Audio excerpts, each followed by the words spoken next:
The Israeli society, it's a lunatic society. Netanyahu made the point in his UN speech. He says, everybody blames me for not wanting a Palestinian state. He said, there are 120 members of the Knesset. Do you know how many support the Palestinian state? He said, correctly, 9. Over 90% agree with me. The problem is not me.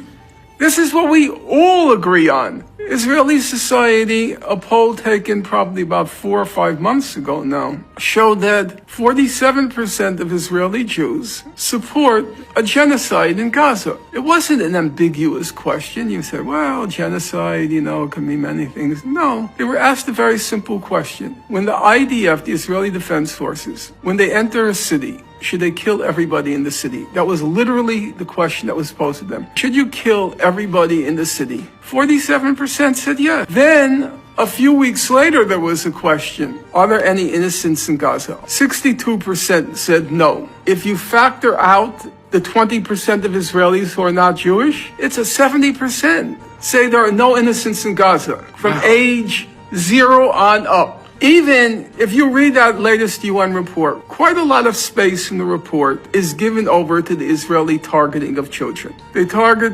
children in the head and in the chest, the skull and in the chest. The report says they target, I'm using the words, they target toddlers.